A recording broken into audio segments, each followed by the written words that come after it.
ఈ వీడియోలో ఇండ్ల జాబితా, ఇండ్ల గణనకు సంబంధించిన ప్రాథమిక భావనలు, వాటి వివరణ, కాన్సెప్ట్స్ అండ్ డెఫినేషన్స్ గురించి, ఇండ్ల జాబితా బ్లాక్ అంటే ఏంది, ఆవరణ, భవనము, గణన గృహము, కుటుంబము, కుటుంబ యజమాని, ఇట్లా ఇవన్నీ వీటికి సంబంధించి పూర్తిగా మనం తెలుసుకుందాం. ఇండ్ల జాబితా బ్లాక్ అంటే హౌస్ లిస్టింగ్ బ్లాక్. ఈ ఇండ్ల నంబరింగ్, ఇండ్ల జాబితా మరియు ఇండ్ల గణన షెడ్యూల్ క్యాన్వాస్ చేయటం వంటి జనాభా గణన కార్యకలాపాలను నిర్వహించటకు ఒక ఎన్యూమరేటర్ కేటాయించిన నిర్దిష్ట ప్రాంతము. ఇక్కడ చిత్రంలో చూడవచ్చు, మామూలుగా ఒక విలేజ్ కానీ ఒక టౌన్ ఉంటే కొంత ప్రదేశాన్ని ఒక బ్లాక్గా విభజించి ఒక్కొక్క ఎన్యూమరేటర్కు ఒక బ్లాక్ కానీ 2, 3, 4 బ్లాకులు కూడా చిన్నవైతే అవి రావచ్చు, హామ్లెట్ లాగా ఉంటే.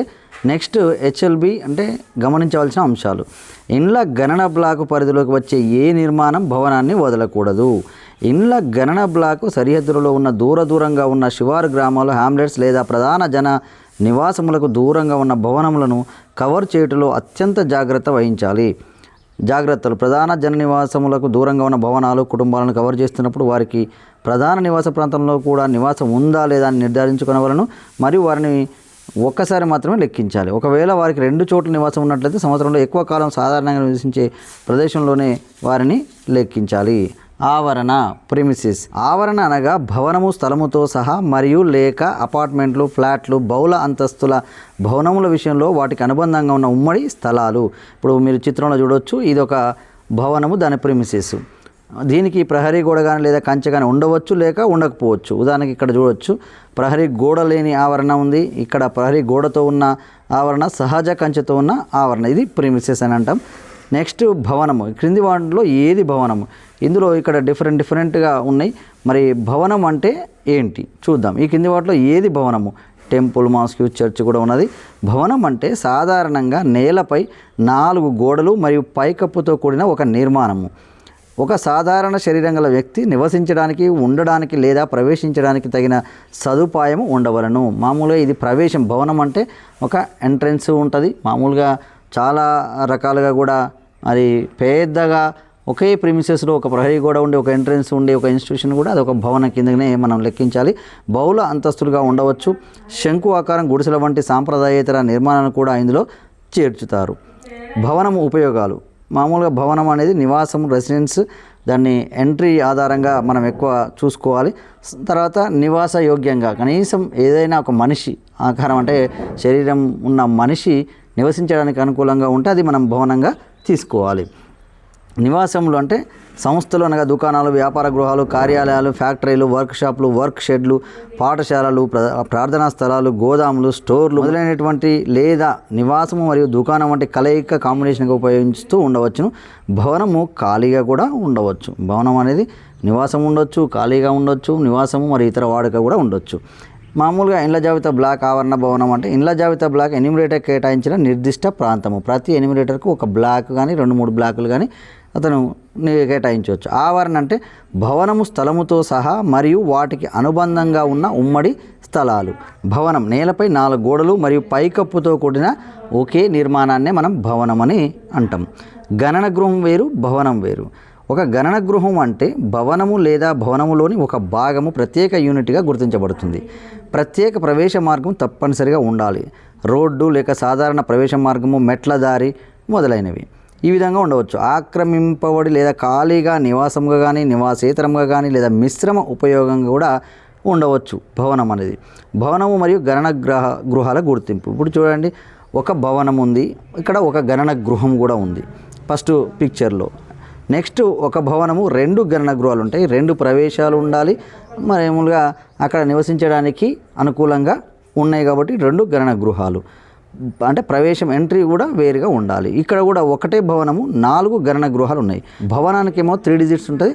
గణన గృహం అనేది మామూలుగా 4 డిజిట్స్ తోటి ఉంటుంది. అది ఆటోమేటిక్గా జనరేట్ అవుతుంది. గణన గృహం 1, గణన గృహం 2, గణన గృహం 3, గణన గృహం 4 ఈ విధంగా సపరేట్ మెయిన్ ఎంట్రన్స్ మామూలుగా ఉన్నదాన్నే మనం గణన గృహంగా గుర్తించాలి. భవనము మరియు గణన గృహాల గుర్తింపు. బహుళ అంతస్తుల అపార్ట్మెంట్, ఒక భవనంలో 8 గణన గృహాలు ఉన్నాయి. ఇక్కడ ఒకటే భవనము మరి 8 గణన గృహాలు. నెక్స్ట్ భవనము మరియు గణన గృహాల గుర్తింపు. అపార్ట్మెంట్ల లెక్కింపు. మొత్తం నిర్మాణాన్ని ఒకే భవనంగా పరిగణించాలి. ఇప్పుడు ఇంత పెద్దగా ఉన్నది, ఇది ఒకటే భవనము. ప్రత్యేక ప్రవేశ ద్వారం కలిగిన ప్రతి వ్యక్తిగత ఫ్లాట్ను ప్రత్యేక గణన గృహంగా మనం పరిగణించాలి. ప్రత్యేక ప్రవేశ ద్వారం ఉన్న ప్రతిదాన్ని కూడా మనం గణన గృహంగా మనం గుర్తించాలి.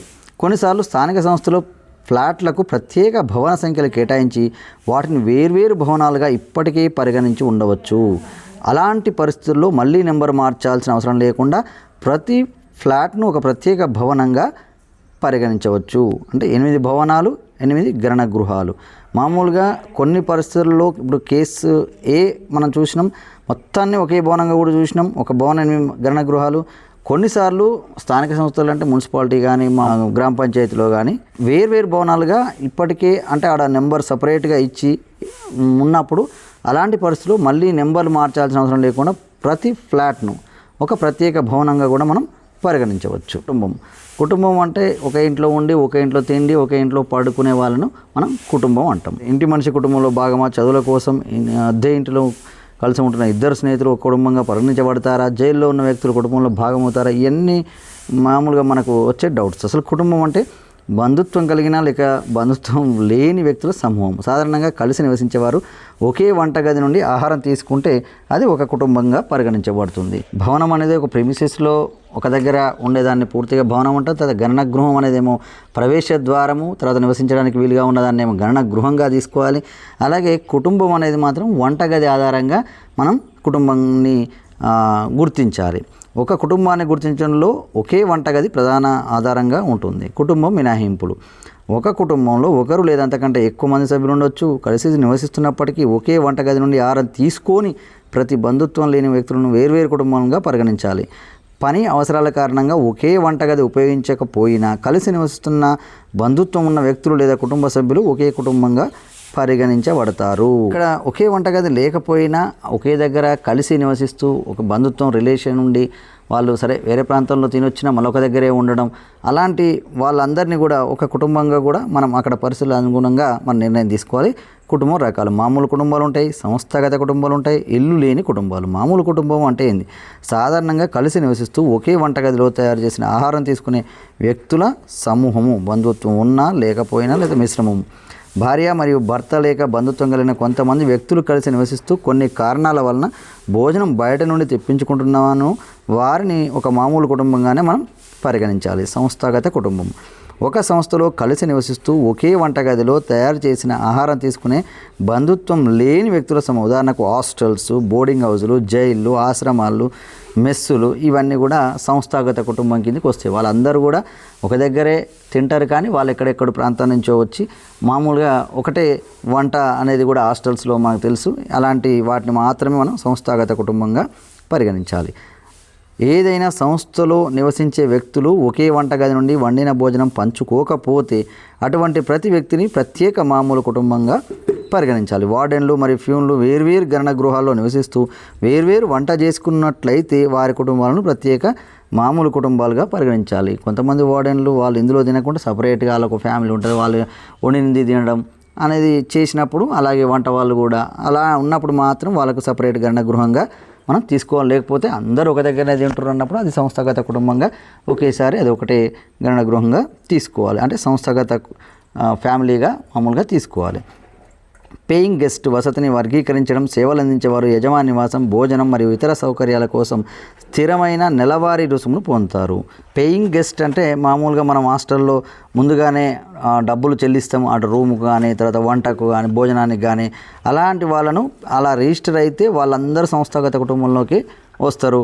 అలా మామూలుగా డబ్బులు చెల్లించకుండా వాళ్ళ సపరేట్ వాళ్ళ రూమ్లో వాళ్ళు వండుకుంటూ అలా ఉన్నప్పుడు అది మామూలు కుటుంబం అవుతుంది.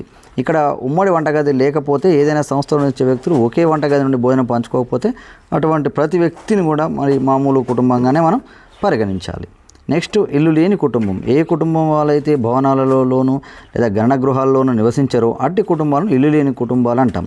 వారు బహిరంగ ప్రదేశాల్లో లేదా రోడ్డు పక్కన, ఫుట్పాత్లపైన, పెద్ద పైపులలో, బ్రిడ్జిలపై మరియు మెట్ల కింద లేదా ప్రార్థనా స్థలాలు, మండపాలు, రైల్వే స్టేషన్లు మొదలగు ప్రదేశాల్లో నివసిస్తారు. ఇప్పుడు ఇండ్ల జాబితా కార్యక్రమంలో ఇల్లు లేని కుటుంబాలు నమోదు చేయబడి ఇప్పుడు హౌస్ లిస్టింగ్ ఫస్ట్ ఫేజ్లో వీళ్ళని ఎవరిని కూడా మనం కౌంట్లోకి తీసుకోము. అది సెకండ్ ఫేజ్లో మాత్రమే తీసుకుంటాం. కుటుంబ వాడుక ఆధారంగా భవనాలు, గణన గృహాల గుర్తింపు. ఒకదానితో ఒకటి కలపబడిన 6 భవనాలు, అంటే ఇప్పుడు భవనం 1 to 4 ప్రతిదీ ఒక గణన గృహం కలిగి ఉన్నది. మామూలుగా భవనం 5 మరియు 6 క్రమంగా 2 మరియు 3 గణన గృహాలు వరుసగా క్రమంగా కలిగి ఉన్నవి. చిత్రంలో ఉదయించే విధంగా ఒకవేళ భవన నెంబర్ 5 ఒక కుటుంబం నుంచి కేవలం నివాసం కొరకు ఉపయోగించుతున్నట్లయితే దాన్ని 2 ప్రత్యేక ప్రవేశం ఉన్నప్పటికీ భవన నెంబర్ 5ను ఒకే గణన గృహంగా పరిగణించాలి. ఈ హౌస్ లిస్టింగ్లో ముఖ్యంగా భవనము, గణన గృహాలను, తర్వాత కుటుంబాలను గుర్తించడం అనేది ముఖ్యమైన ప్రక్రియ. ఎక్కడైనా ఒక ప్రవేశ ద్వారం ఉంది. ఇప్పుడు 5, 6 అనేది ఇక్కడ బొమ్మ చిత్రంలో చూసినట్టు 5, 6 రెండింటిని కూడా ఒక్కరే వాళ్ళు మామూలుగా ఉపయోగిస్తున్నట్టయితే అది వాళ్ళు ఒకటే గణన గృహంగా మనం తీసుకోవాలి. అంటే ప్రవేశాలు 2 ఉన్నప్పటికీ వీళ్ళు అందులోనే మామూలుగా అందులో ఉంటారు, ఇందులో ఉంటారు అని కాబట్టి అది ఒకటే గణన గృహంగా మనం తీసుకోవాలి. ఈ విధంగా అంటే ఒక గణన గృహం అంటే అక్కడ నివసించే ఒక కుటుంబం మొత్తం పూర్తిగా వాళ్ళు ఎంతవరకు వాడుకుంటున్నారో అదొక గణన గృహం. భవనం అనేది టోటల్గా మొత్తంగా అక్కడ ఒక ప్రీమిసెస్లో ఒక ఎంట్రెన్స్ ఉండి టోటల్గా అందులో ఎన్ని బిల్డింగ్లు ఉన్నా అదొక భవనం అయితే ఆ భవనంలో ఏమైనా గణన గృహాలు ఉన్నాయా. అలా గణన గృహం అన్నప్పుడు ఇక్కడ మనకు ప్రత్యేక సందర్భంలో ఇప్పుడు 1, 2, 3 ఇవి సపరేటు గణన గృహాలు, అలాగే 5, 6 అని ఇలా ఒకే కుటుంబం వాడుతుంది కాబట్టి ఇది ఒకటే గణన గృహంగా మరి తీసుకోవాలనేది ఇక్కడ మన ఉద్దేశం. కుటుంబ వాడుక ఆధారంగా భవనాలు, గణన గృహాల గుర్తింపు. ఈ భవనమైన గణన గృహాల గుర్తింపు అనేది అసలు ఆ కుటుంబ వాడుక ఆధారంగానే మనం నిర్ణయం తీసుకోవాలి. వసతి గృహం యొక్క ఆవరణ లోపల వార్డెన్ మరియు వంట చేయవారి నివాసములుగా ఉపయోగిస్తున్న మరి ఒక కట్టడము, ఒక భవనము 3 గణన గృహములతో. ఇక్కడ చూస్తే మనము 3 గణన గృహాలు, భవనం మాత్రం ఒకటే, అంటే అందులో ఒక ఎంట్రెన్స్. ఒక భవనము 5 గదులు, 2 గదులు ఒక కుటుంబంచే మరియు 3 గదులు మరొక కుటుంబంచే ఆక్రమింపబడినందున 2 గణన గృహాలుగా పరిగణించాలి. ఇది చాలా ఇంపార్టెంట్. మామూలుగా అక్కడ వాడుక ఆధారంగానే మనం గణన గృహాలని మనం నిర్ణయం తీసుకోవాలి, గణన గృహాలను కౌంటు చేయాలి. ఈ విధంగా ఒక భవనము మామూలుగా 5 గదులు ఉన్నప్పటికీ ఇక్కడ 2 గణన గృహాలు, ఎందుకంటే 2 బిల్డింగ్స్ ఒక ఫ్యామిలీ మరి మిగతా 3 బిల్డింగ్స్ మరో ఫ్యామిలీ వాడుకుంటుంది కాబట్టి 2 గణన గృహాలే వస్తాయి. ఎంట్రన్స్ ప్రామాణికంగా తీసుకున్నప్పటికీ మనము అక్కడ వాడుకను కూడా ముఖ్యంగా తీసుకోవాలి. వాడుక ఆ ఎంట్రన్స్ ద్వారా 2 మొత్తం ఒకటే ఫ్యామిలీ ఒకటే గణన గృహంగా ఒకటే ఫ్యామిలీ వాడుకుంటే అది ఒకటే గణన గృహంగా అవుతుంది. మామూలుగా ఇది ఎంట్రన్స్ మరియు వాడుక అనేది మామూలుగా ఈ గణన గృహం నిర్ణయించడంలో కీలక పాత్ర పోషిస్తాయి. దాన్ని బాగా మనం అర్థం చేసుకోవాలి. కుటుంబ వాడుక ఆధారంగా భవనాలు, గణన గృహాల గుర్తింపు. కొన్ని గుడిసెలు నిర్మాణాల యొక్క సముదాయాలు ఒకే ఆవరణలో ఉంటూ ఒకే కుటుంబం నుంచి ఆక్రమింపబడి ఉంటే ప్రతి ఒక్క నిర్మాణం ఒక ప్రత్యేకమైన కట్టడం అయినప్పటికీ అవి ఒకే ఇంటి భాగంలో అయినందున వాటన్నింటినీ కలిపి ఒకే భవనంగా మరియు ఒక గణన గృహంగా పరిగణించాలి. ఇక్కడ చూస్తే బాత్రూమ్ వేరే ఉంది, బయట కానీ సపరేట్ ప్రధాన నివాసం ఒకటి, వంటగది బయట కట్టిండు. ఇలా వేరువేరుగా చూస్తున్నప్పటికీ 4 గణన గృహాలు కావు, ఒకటే గణన గృహము, ఒకటే భవనము, ఒకటే గణన గృహం. ఎందుకంటే ఒకే ఫ్యామిలీ వాడుకలో ఉన్నాయి కాబట్టి. ఇవ్వబడిన ఉదాహరణలో ఏదైనా నిర్మాణాన్ని ప్రత్యేక కుటుంబం ఉపయోగిస్తుంటే అటువంటి నిర్మాణాన్ని ప్రత్యేక భవనము మరియు ప్రత్యేక గణన గృహంగా పరిగణించాలి. ఇక్కడ ప్రత్యేక స్పెషల్ భవనం అంటే ఒకవేళ ఈ నిర్మాణంలో పక్క ఏదైనప్పుడు మామూలుగా బయటకు ఉంది, అక్కడ ఏదైనా ఒక ఫ్యామిలీ నివసిస్తూ పక్కపొంటి 2 అట్లా ఉన్నప్పుడు దాన్ని మళ్ళీ సపరేట్ గణన గృహంగా తీసుకోవాలి. ఆ విధంగా మనము ఒకే వాడుక తర్వాత ప్రవేశ ద్వారము అనేది ప్రామాణికంగా మనం తీసుకొని గణన గృహాన్ని గుర్తించాలి. కుటుంబ వాడుక ఆధారంగా భవనాలు, గణన గృహాల గుర్తింపు. పశువుల కొట్టం ఉంది, వర్క్ షెడ్ ఉంది, ప్రధాన నివాసం ఉంది. ఇక్కడ ఒక ఆవరణలో అంటే ఒక ప్రిమిసెస్లో 4 కట్టడాలు నివాసంగాను, వంటగదిగాను, వర్క్ షెడ్గాను మరియు పశువులశాలగాను ఒకే కుటుంబం ఉపయోగిస్తే నివాసము మరియు వంటగదిగా ఒక గణన గృహముగా, ఒక గణన గృహము, మిగిలిన 2 ఈ ప్రత్యేక గణన గృహములు అవుతుంది. ఇట్లా ఉన్నప్పుడు ఇక్కడ ప్రధాన నివాసము వంటగదిని కలిపి ఒక ఫ్యామిలీ వాడుతుంది, మిగతా అన్నీ కూడా ఒక ఫ్యామిలీ వాడినప్పటికీ ఇవి ఒక గణన గృహంగా, తర్వాత వర్క్ షెడ్, పశువుల కొట్టం అనేవి సపరేట్గా అంటే మనము ప్రత్యేక గణన గృహాలుగా వాటిని మనం గుర్తించాలి. ఇది అందరం కూడా గుర్తుంచుకోవాల్సిన అవసరం ఉంది. ఇది గణన గృహాలు గుర్తించేటప్పుడు నివాసము, వాడుక, తర్వాత ఎంట్రెన్స్ ఇవన్నీ కూడా మనం ప్రాధాన్యంగా తీసుకోవాలి. ఇక్కడ వర్క్ షెడ్లో వర్క్ జరుగుతుంటుంది, లేకపోతే ఇంకేదైనా పరిశ్రమ పెట్టవచ్చు, అది ప్రత్యేక గణన గృహంగా మనం పశువుల కొట్టంగానే వాటిని తీసుకోవాలి. ప్రధాన నివాసం, వంటగది మాత్రం మనం మామూలుగా ఒక గణన గృహం అవుతుంది. తర్వాత పశువుల కొట్టం, వర్క్ షెడ్ ఇక్కడ ఒకటే భవనము 3 గణన గృహాలు అంటే ఒకే ప్రిమిసెస్లో ఉన్నాయి కానీ గణన గృహాలు వేరువేరు అంటే వేరువేరు పర్పస్కు వాడుతున్నారు. ఆ 2 వర్క్ షెడ్ కానీ పశువుల కొట్టం కానీ ఆ పర్పస్ వేరేగా వాడుతున్నారు కాబట్టి అవి ప్రత్యేక గణన గృహాలుగా మనం గుర్తించాలి. వాడుక ఆధారంగా అది సపరేట్గా ఉన్నది, ఓన్లీ నివాసం కోసం కాదు కాబట్టి కుటుంబ వాడుక ఆధారంగా భవనాలు గణన గృహాల గుర్తింపు. నివాసము, గ్యారేజు మరియు పని మనిషి క్వార్టర్ ఒకే ఆవరణలో ఒకే కట్టడంగా ఉన్నవి. ఒక భవనము 3 గణన గృహములు. ఈ ఉదాహరణలో పని మనిషి యజమాని ఇంట్లో భోజనం చేయనందువలన ప్రత్యేక కుటుంబంగా పరిగణిస్తూ ప్రత్యేక గణన గృహపు నెంబర్ ఇవ్వడం అయినది. మామూలుగా నెక్స్ట్ సందర్భం 2లో ఒకవేళ పై ఉదాహరణలో పని మనిషి యజమాని ఇంట్లో భోజనం చేస్తూ మరియు యజమాని ఇంట్లో ఒక సభ్యునిగా గుర్తించబడినట్లయితే అప్పుడు యజమాని నివాసం మరియు పని మనిషి క్వార్టర్ను కలిపి ఒకే గణన గృహంగా పరిగణించబడతాయి. ఎక్కడైతే ఆమె భోజనం సపరేట్గా వంట చేసుకుంటూ ఆమె భోజనం వేరే దగ్గర చేస్తే మాత్రం అది ప్రత్యేక గణన గృహంగా మనం గుర్తించాలి. లేకపోతే ఇదంతా ఒకే దగ్గర ఉంటే ఒకటే గణన గృహంగా మనం తీసుకోవాలి. అంటే వాడుక ఆధారంగానే మనం ఈ గణన గృహాలను గుర్తించాలి. సంక్లిష్ట పట్టణ ప్రాంతం, ఇక్కడ కొంత సంక్లిష్టత అన్నది మామూలుగా పట్టణ ప్రాంతంలో భవనం 1 ఇక్కడ చూసినట్టయితే ఈ బిల్డింగ్ మొత్తము 12 గణన గృహాలు, 12 మామూలు కుటుంబాలు ఇందులో ఉన్నాయి. నెక్స్ట్ భవనం 2 చూసినట్టయితే ఇందులో ఒకటే సెన్సస్ హౌస్, ఒకటే ఎంట్రన్స్ ఉంది కాబట్టి ఒకటే సెన్సస్ హౌస్, ఒకటే గణన గృహం. భవనం 3లో కూడా ఇది ఒకటే గణన గృహము. భవనం 4 చూసినట్టయితే ఇక్కడ ఇది కూడా ఒకటే సెన్సస్ హౌస్ భవనం 4లో కూడా. ఈ భవనం 5 చూసినట్టయితే ఇక్కడ చూడండి, భవనం 5 చిత్రం చూసినట్టయితే గణన గృహము 1, మరి గణన గృహము 2 కూడా చేయొచ్చు. ఎప్పుడు పని మనిషి యజమాని వంటగది నుండి భోజనం తీసుకోరు కాబట్టి అది ప్రత్యేక కుటుంబంగా పరిగణించబడుతుంది. ఎప్పుడైతే మరి వంట మనిషి వేరే దగ్గర మామూలుగా తింటే అది గణన గృహాలు 2 అయితే, లేకపోతే గణన గృహం 1 అయితే భవనం 5లో. అలాగే ఒకటి నివాసేతరం కూడా ఇక్కడ ఉంది కాబట్టి గణన గృహం 3వది కూడా ఈ భవనం 5లో ఉంటుంది. ఈ విధంగా కుటుంబం వాడుక, తర్వాత ఎంట్రెన్సు, దీనికి సంబంధించి మనం గణన గృహాన్ని నిర్ణయించడంలో ఇవి మనం జాగ్రత్త తీసుకోవాలి. ఇక్కడ గ్రామీణ ప్రాంతంలో భవనం 1, ఈ భవనం 1లో ఒక గణన గృహం ఉంది, అంటే ఒక మామూలు కుటుంబము నివసిస్తుంది ఒక కట్టడంలో. నెక్స్ట్ ఇక్కడ నివాసేతరము ఒక 2 ఉన్నాయి, అంటే గణన గృహం 2, గణన గృహం 3 ఈ నివాసేతరం. నెక్స్ట్ భవనం అనేది బయట ఉంది, అది గణన గృహం 4. అంటే ఇట్లా మామూలు కుటుంబం, ఇది కుటుంబం సెకండ్ కుటుంబం, మామూలు కుటుంబం అందులో ఒకటి ఉంది, ఇక్కడ 2వ కుటుంబం నివాసేతరం 2. ఇట్లా గణన గృహాలు ఏమో 4 వచ్చినాయి, మరి కుటుంబాలు 2. ఈ విధంగా కుటుంబం వాడుక, తర్వాత అక్కడ ప్రిమిసెస్ ఇవన్నిటిని పరిగణలోకి తీసుకుంటూ మనం గణన గృహాలను గుర్తించాలి, అలాగే కుటుంబాలను గుర్తించాలి. ముఖ్యమైన గుర్తుంచుకోవాల్సిన అవసరం ఇండ్ల జాబితా బ్లాక్ అనేది మీ నిర్వచించబడిన ప్రాంతము. ఒక భవనం అనేది ఒకే నిర్మాణం లేదా ఒకటిగా ఉపయోగించే నిర్మాణాల సమూహము. ఒక గణన గృహము ఒక ప్రత్యేక ప్రధాన ద్వారం ఆధారంగానే నిర్వచించబడుతుంది, అంటే ఎంట్రెన్స్ ఆధారంగానే గణన గృహం మనం నిర్వచించబడుతుంది. ఒక కుటుంబం ఒక సాధారణ వంటగది ఆధారంగా నిర్వచించబడుతుంది. మామూలుగా ఫ్యామిలీ అంటే ఎక్కువగా మనం వంటగదిని ఆధారంగా తీసుకోవాలి.